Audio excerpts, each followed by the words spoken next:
For this session, let's select a simple preset that uses a bi-quadratic bank of resonant filters, the BiqBank. The Marlin-Perkins presets are good examples here. I have Marlin-Perkins 1 up now. For those who remember Marlin-Perkins from Mutual of Omaha's Wild Kingdom, that certainly will date you, but this preset is obviously intended to call up some ethnic percussion drumming-like sound that also has a nice breathy wind component to it as well. If you press quickly, you'll get that kind of woody xylophone-like sound, but if you press harder and continually after that, you'll get a kind of a breathy, windy kind of sound in the same pitch range as what you're playing. You can see the preset is very simple. All the sounds you're hearing are actually generated by feeding noise into this bank of resonant filters. That's sent to the main outputs through a formula using an S shape on the Z function that is a blend of no persistence to 100% persistence based on formula G, and formula G is using a combination of W and X motion to control that blend. Formula H is used to dynamically control the recirculator settings, and then we only have one other component in here, and that's this shape generator, which is not being used to generate a pattern. It's being used as an envelope generator to pulse noise into that bank of resonant filters that gives you that initial percussive sound, which basically is controlled by the first two parts of the formula here on W and X. And the Y and Z components of this formula control the breathy sound, because that comes in after the initial attack, you can see here, which is generated by this shape generator using a pulse function. That's what gives you that initial attack. You can't get that by just very quickly pressing the fingerboard and releasing. You have to use this envelope generator like pulsing to get that. So that's it. Not much going on here. But what we really want to look at in this preset is what's going on with this BiqBank. How do I get those wonderful sounds basically from noise? That's what this preset is all about. Let's start by just looking at what's going into this BiqBank. What we'll do is turn off the output for a second. We'll create a formula of our own. We'll set it to a very small value, say 0.05, and that is what we're going to put on the noise line. So we're going to feed noise, a small amount, directly to the outputs. Now, turn down your volume. When you're dealing with noise, you have to be careful, because it's a full spectrum sound with all frequencies, and it can very easily saturate things. Now, let's bring up a spectrum analyzer.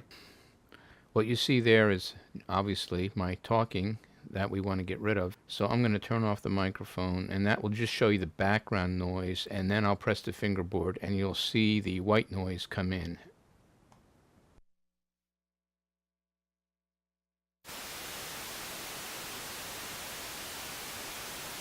Okay, you've listened to the noise. That's really what's going into the BiqBank. As you can see, it's a full frequency sound here. It's got pretty much all the frequencies going on at a pretty much constant intensity.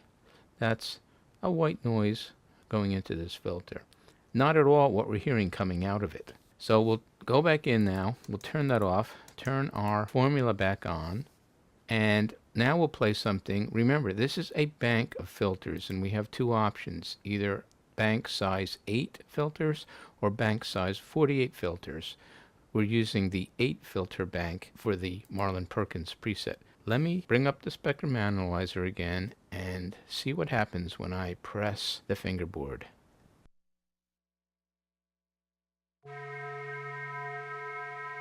Okay, what do we have here? I can see that I've got resonances here basically bands that are being amplified out of that white noise that are small enough in frequency bandwidth so that we're going to hear those come out as distinct tones. And how many of them are there? 1, 2, 3, 4, 5, 6, 7, 8. So we can very easily see what's going on with this bank of filters. Now what that filter bank can do is have various parameters that will change how these resonances are configured. So just for curiosity, let's change the filter setting to use 48 filters instead of 8.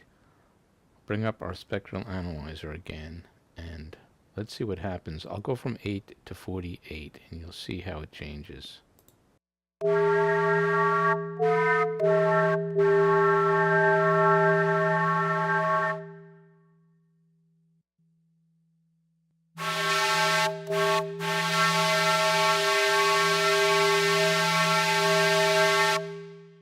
You can see a lot more resonances here now.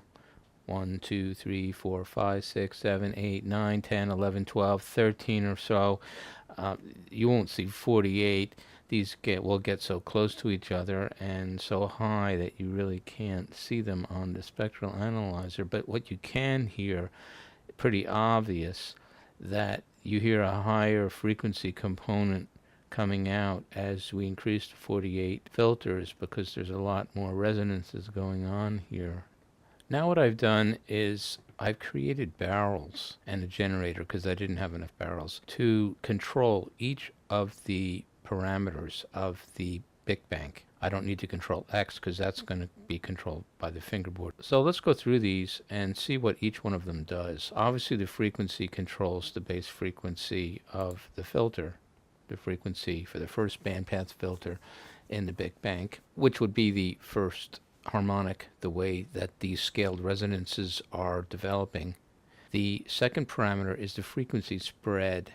If you set it to 1 for the harmonic spacing of the bandpass filters, or greater for 1 for stretch spacing, less than 1 for compressed spacing. Let's see what happens when that's set to just the 1 for the normal spacing, and bring up our spectrum analyzer again.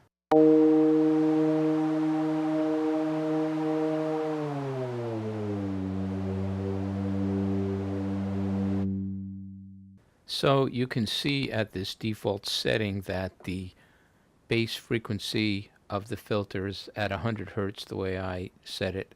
Then at the second harmonic we have 200 Hertz, 300 Hertz at the next harmonic, 400, 500, 600. You can see what's going on here.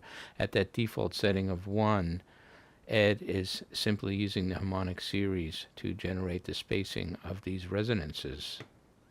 Now I'll play with the frequency spread starting about where we were, and you'll see instantly what that does.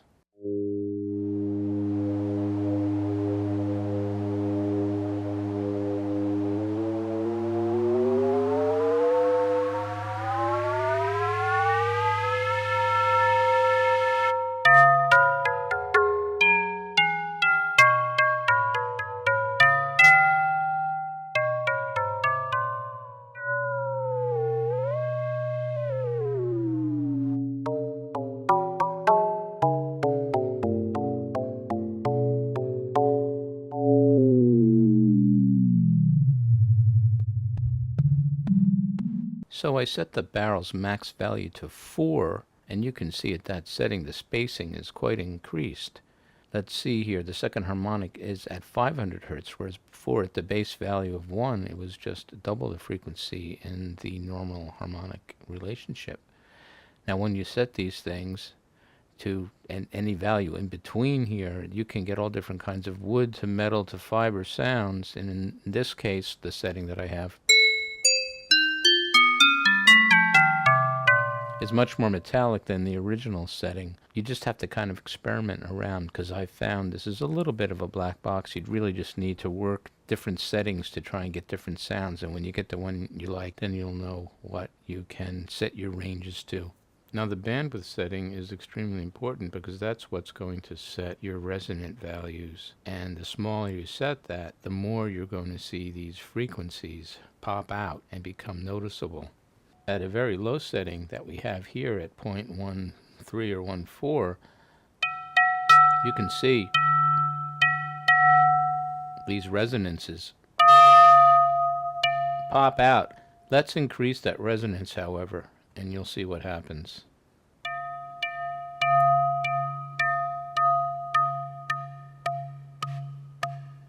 There, I've gotten more woody sound here.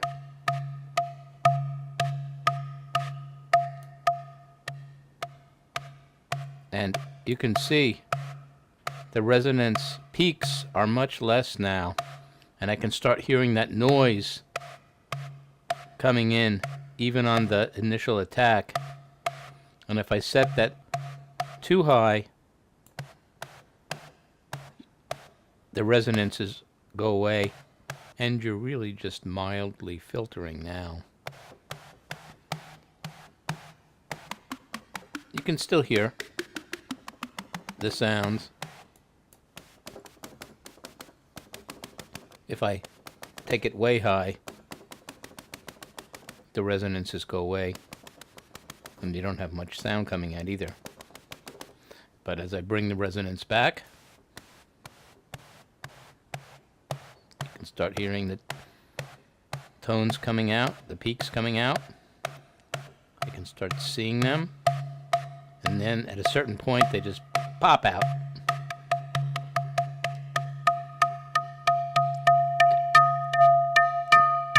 There, I've got a real metallic sound as I go really low.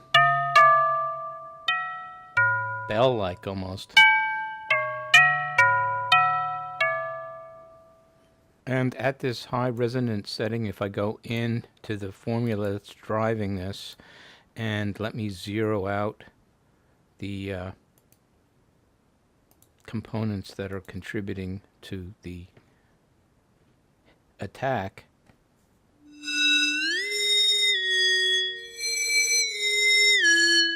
you can hear that even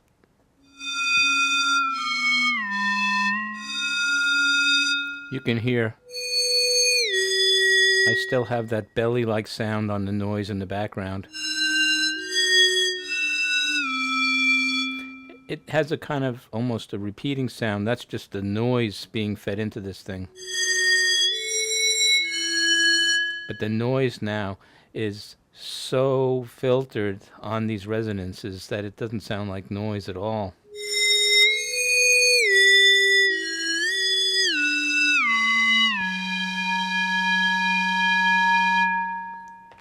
Now let's look at Bandpass Bandwidth Spread. This value I've set to a barrel. I set it from -1 to +1. So you can set it greater range than that. 0 means each bandpass filter in the bank has the same bandwidth. Greater than 0 means bandpass filters farther from the center have increased bandwidth, and less than 0 means bandpass filters farther from the center have decreased bandwidth. So let's start at the fully increased state of 1 in this case.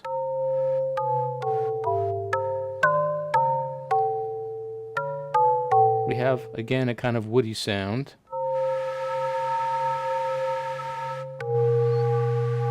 We can see our resonances. Resonance is set actually pretty low here, but let's change the spread. Let's lessen that. You can see the bandwidth's getting smaller in each of the filters, and once again we're getting a more bell-like sound.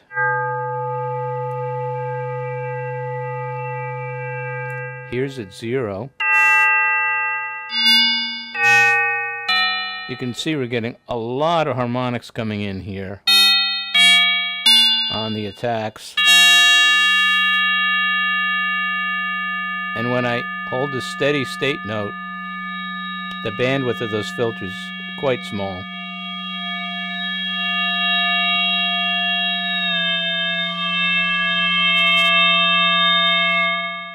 Boy, it's really easy to see that there are 8 of them now, right? 1, 2, 3, 4, 5, 6, 7, 8. And let's take that down to less than 0.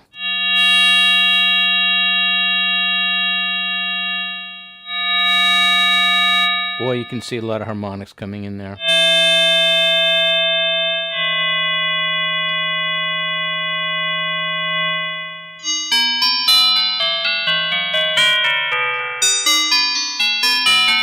all those fractional harmonics, and we really get a nice metallic sound out of that now. So you can see you can change various parameters here, and each parameter you can change can give you a more woody or metallic sound in all these different combinations. You can see why I'm saying it's a little bit of a black box, because it's hard to predict what any individual setting of values is going to give you. You really just have to experiment. All right, let's play around with the center function. BiqBank center control. 0 means first bandpass filter is the center. 1 means the 8th bandpass filter is the center, if we have 8 filters as we have here. Let's listen to what changing that does. On the bass sound, 0 on the center. I've set things back so that it has a more woody sound here. You can see we have very high peaks on the first filter. Now let me bring up that center so that it goes from 0 to 8 in terms of which filter is the center.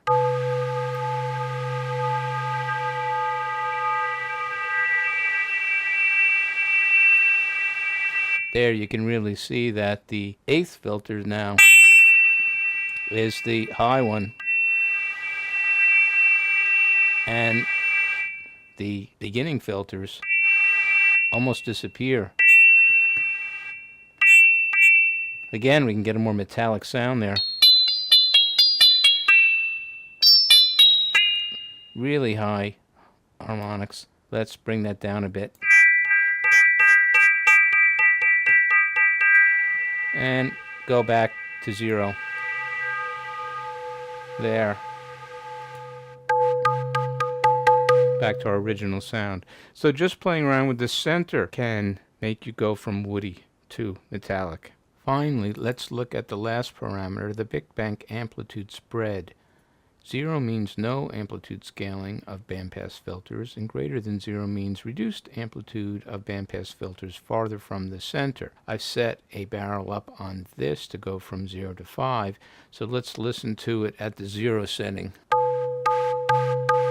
Here I set things back to a more woody sound.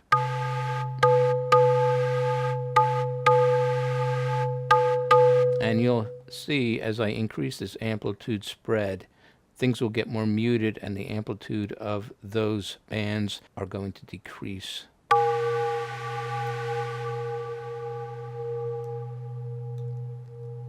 There you can really see that those bands decrease.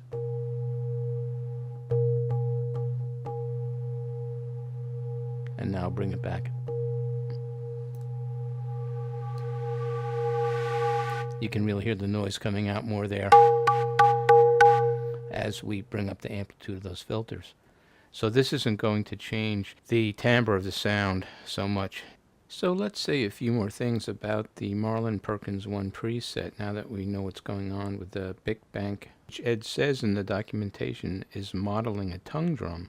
Ed uses a harmonic offset barrel here, which basically controls the frequency spread, and that in itself is also controlled by Y. So as I play bottom of Y to top, I'm going to get a change in frequency. As we saw, that frequency spread is going to change the harmonic structure quite significantly of the filters, so you'll get a change in frequency occurring. If we just change the barrel here on the same note, same place on the fingerboard,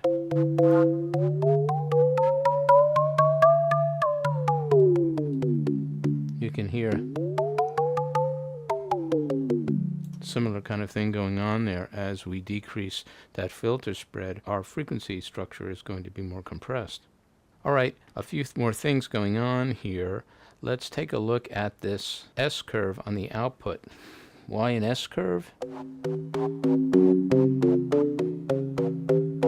Let's change it from the S to a more squared-like function. It's missing a little something. The the attacks don't quite come out as nicely as on the S. Of course, our amplitude profile is changing quicker in this case, which also will affect how that noise in the background is heard. Now we have our main formula that's driving the noise into this bank of filters. And as we said, the shape generator, which is set, as you can see, at a very high rate, 33 times a second, at single cycle. So it's going to be a very fast single pulse of something that is sent. And in this case, it's going to be a single pulse, not a quick ramp or a quick sine wave of some sort. So we're just going to quickly pulse that noise into the BiqBank, which is going to set up that initial percussive resonance.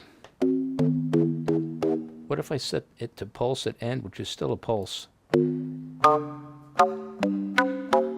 I'm going to hear some noise first, and then the pulse right after it.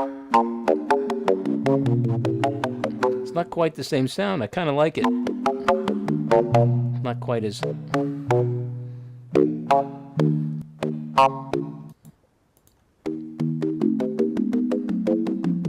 You can hear it's not quite as subtle as what we have there. And finally, in this formula, you can see that the first half of this is more generating that initial percussive attack based on that pulse. The second half is more controlling the breathy noise component, because you can see on Z it's zeroed out for the first quarter or so, third of the fingerboard pressure. So we're basically only going to get our attack coming in there, and then the sustained noise will take over based on the Z function with a little bit of Y multiplied, because we only want a very small amount of noise to go into these BiqBanks normally. When we talk about these banks of filters, we're normally looking at very small numbers in the matrix, something you kind of have to get used to and play around with. Finally, let's look at the blend function on the output. If you notice, it's controlled by G, and G is really controlled by how X moves. You can see the larger value of X here is going to be at the bottom of X, and the smaller value of X is going to be as you go up. Now, what this will do is, if we take off the recirculator control, you'll hear at the bottom where I have higher values that will generate more persistence. I get more sustain as I just trigger an attack. If I go up to the top, I'll get very little, if any, sustain coming there, which I probably want in this preset to give more sustain and resonance at the bottom there. What if I do something opposite to that? Let's make the value get higher the higher you go on X, as you normally would with a frequency, but we're not using it here for frequency, and we'll make it lower on the bottom of X. Now, when I trigger a low sound, I don't get very much sustain persistence. But if I trigger a high sound, now I will have much more persistence up there. So that shows you how you can use a blend function to change things. That's enough said here. The next time we'll take this preset and do a few things with it. But the main point was to try and go through the BiqBank functions in this video.